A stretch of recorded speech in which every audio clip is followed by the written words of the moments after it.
What's up, everyone, and welcome to episode 6 of Front Porch with David. It's been a minute. Had a lot going on, baseball wise, everything really, but you can tell my sickness is one of the main things that I had going on that kept me away. Not that I have a beautiful, soothing voice to start with, but this definitely doesn't make it better. But decided to tough it out today. I've toughed it out on a Common Sense Superhero episode the other day, but I'm gonna tough it out today. And that takes me to the weather and how I know that I'm getting old. And one of the reasons it's raining currently, and one of the it started doing it last night, which thank goodness, because part of the reason I sound this way is because of allergies, things like that, and being in dusty fields. And I know I'm getting old, not only just based off the whiteness in my beard and my hair. I would say gray, but it's mainly just white. That and I can't get off the couch without making a noise. That hurts a little bit. Another thing I realize is that makes me realize I'm old is the fact that every time it rains, I get a little excited. I actually enjoy it. I will go out into the garage, open up the garage, just sit there and just watch the rain. And I don't even have a good view. It'd be one thing if I was overlooking acres of land and you like want to see the storms rolling in. No, I pretty much got a street view with not a lot to see, but yet I'll just do it. I'll just sit there and watch it, watch the weather. I love it. I guess that's a sign of getting old. The other 8 signs are just my body, everything hurts. I saw a shirt on some website that said everything hurts, and that's how I feel. Every time I get up, every time I get down, I have to make a noise. I feel like that's not youthful. That's not a good indicator of my youth, shall we say? But it happens. At least the alternative to aging is not aging and dying. So thankfully I didn't. I'm still aging, so I'll take it. Everything still works. It don't work, I realize I'm getting old. I mean, everything works, especially, old Mr. Downstairs still works. It don't get as much work as it used to. I mean, that's a little upsetting, but it's called upon, it works. But I am getting old. And speaking of getting old, with every life owes a death. And we have lost Ted Turner at the age of 87. He was born November 19th, 1938. Wow, heck of a run by Ted Turner. And if you're from the Atlanta area or you call yourself a Braves fan, you have to appreciate Ted Turner. Now, he did make CNN, so you're like, come on, Ted, what are we doing? He actually brought about the 24-hour news stations. He was one of those that helped start that trend and made it happen with CNN. But CNN's changed obviously a lot over the years. So he has that black mark on him. He made CNN, even though I watch a lot of CNN, as I pointed out before, create CNN, but he bought the Braves in the probably '80s at some point. I should have looked that up before I started talking about it, but Ted Turner is the reason that most people in the southern area are Braves fans. Not only if you were just a Braves fan to start with, he went out and got you the talent that you needed. He felt like money was no object, which you can appreciate as a Braves fan, especially now where Alex Anthopoulos, God bless him, he don't want to spend no money. He'll try to get everybody on the cheap, which he's doing a great job because the Braves are tearing it up. But we ain't gonna get no big names, big high dollar people. That's just not gonna happen. But Ted Turner, I feel like anytime we had a need, you just turned to Ted and said, "Hey, we need a little something," and he would supply it, and I appreciate that. I love that fact. It was fun being a Braves fan. I feel like that's what the Yankees probably feel like now, or their whole ever since they were created, I guess. It seems like they always get whoever they want because they're not scared to spend money. But that's not the truth for teams out of Georgia. And for that small era that we had of dominance, I have to thank Ted Turner for that. You think of names we had like your John Smoltz, Greg Maddux, Tom Glavine. If he wasn't willing to write a stroke a check or two, probably wouldn't have those 3 Hall of Fame legendary pitchers. So I am thankful for Ted Turner and what he's done. Made it fun to watch the Braves back then. TBS Superstation is what created all these Braves fans, but he created TBS. So you got to appreciate him for that. The 7:05, 7:35 start times, I love it. I love that. It was great. It was different. I need to look up why he actually did that, but I thought it was wonderful. I love it. In fact, I wish they would play the rest of the games this year at either 7:05 or 7:35 in memoriam of him. And the logos that he had Uh, the TBS logo is synonymous. You just saw it pop up, you got excited, and still do. But back when it was the Superstation, man, that was fun times. Ted Turner also, like I said, the Braves, this hence my hat I'm wearing here, which is a 1995 Braves cap. Better recognize. So that's why I'm wearing the old school Braves cap in honor of old Ted. Another thing Ted did as a kid growing up in the 80s and 90s, I loved baseball and I love wrestling. Every boy in that age group loved wrestling back then. If you grew up in the 80s, 90s, that was the thing. Wrestling was it. Hulk Hogan, the documentary just came out. I recommend going to see on Netflix because it's pretty damn awesome. I loved it. I was a big Hogan fan.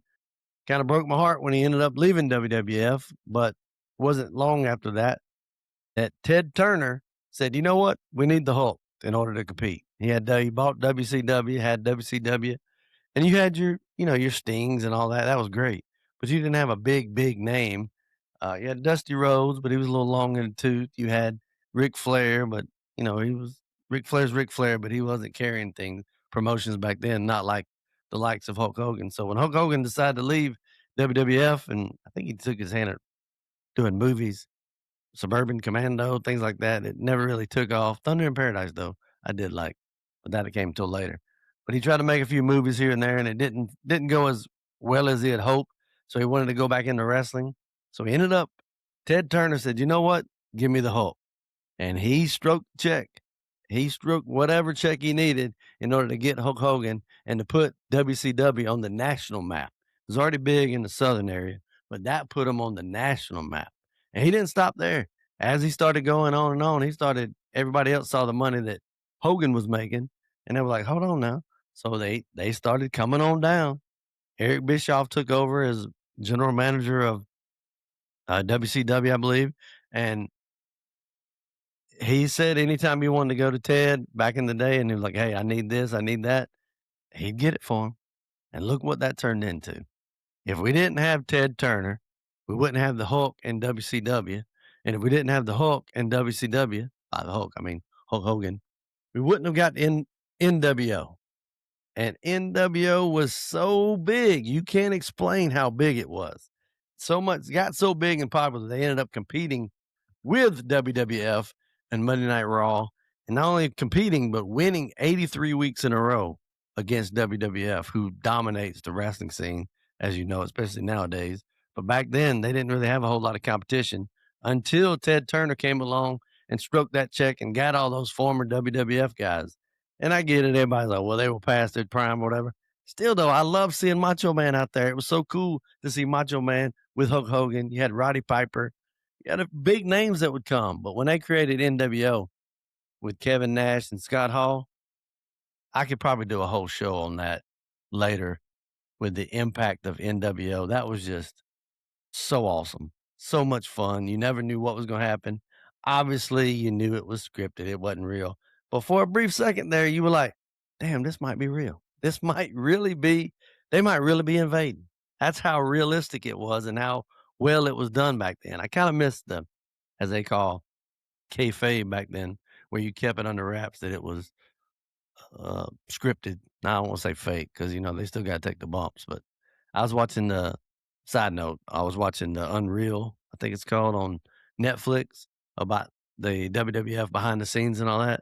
And my oldest boy Lawton walked in, and we were watching. He was like, "Hold on a minute. So is this not real?" And I was almost hurt my feelings. I was like, "Man, I kind of hate that I spilled the bubble on this. Spilled the tea, shall we say, on this so quick because part of the fun was thinking that it was real. I probably would have, lied or turned it off or whatever, but they don't watch wrestling. It's really disappointing. My boys are disappointing me with not watching sports and not watching wrestling. It's hurting my heart, hurting my heart. I really thought I would have kids who redneck would run deep in them. They'd love wrestling and they'd love sports. Nope, they're not. They got their mama in them, I reckon, because she can't stand it. She loves baseball though. She does love baseball and sports, but she won't watch wrestling with me. But Ted Turner went on in at the age of 87. I believe he's worth about 2.2, 2.8 billion at the time of his death. He had Louis Body, dementia, which is what Robin Williams had when he decided to end his life. So kudos for Ted for manning through it. I appreciate that.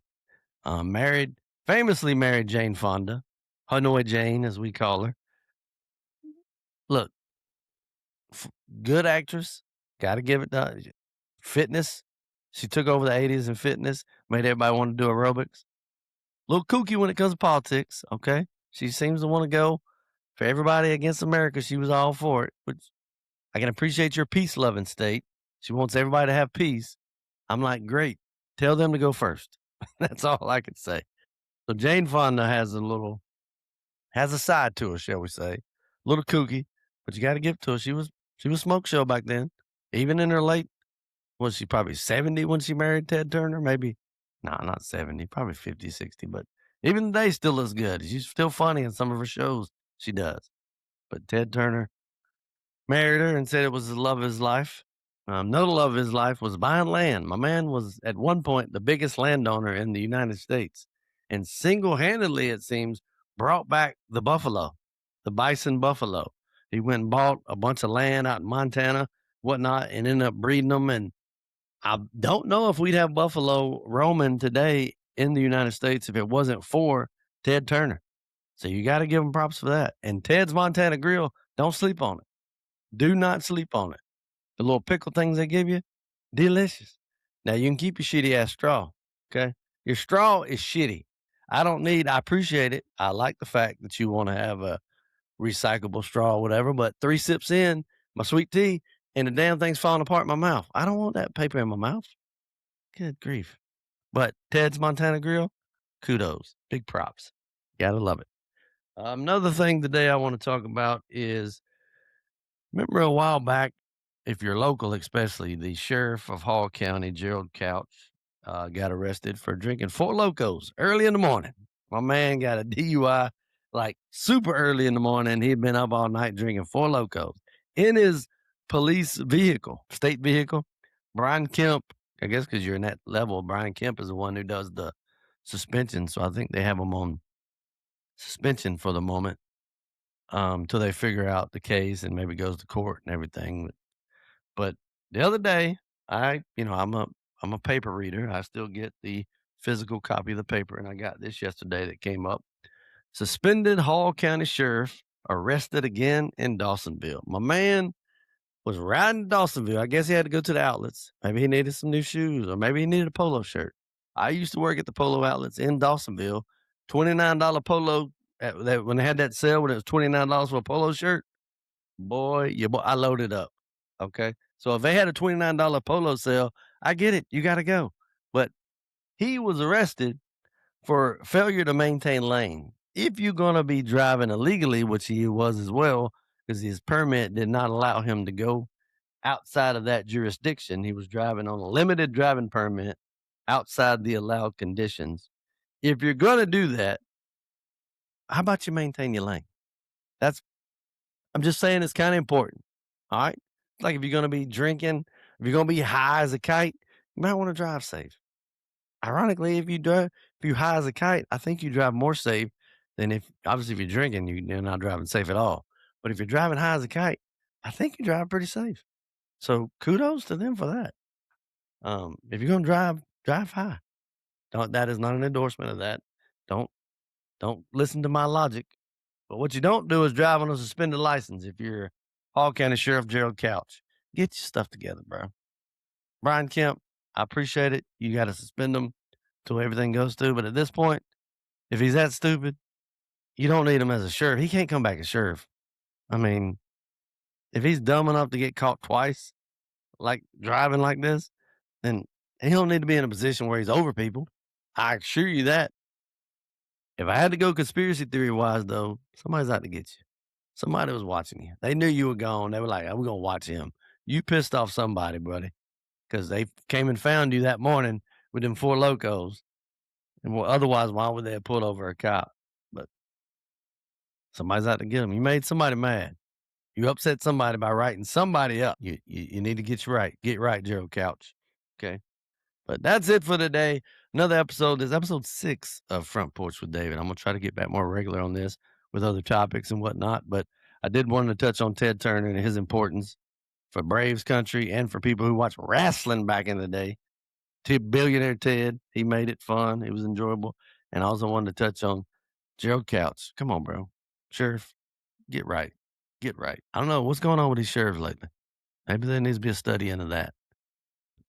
As I said, episode 6. I don't know why I kept rambling. It's hard not to ramble. I got to get on and do a Weird Friends with Greg and Matt. We'll talk about UFOs or UAIs, whatever they call them nowadays. So check that out. I'm sure he'll post it later today. I'm gonna get off and do that real quick and probably realize how stupid I am, which is not was a pretty a lot when it comes to those topics. But I'll try to add some insight, much like I do here. So please check out, share, and listen to all the Front Porch with David episodes and Common Sense Superheroes. And till next time, if you got a topic you want to cover, let me know. I'll be more than happy to come on the show. It'd be fun. But till next time, peace.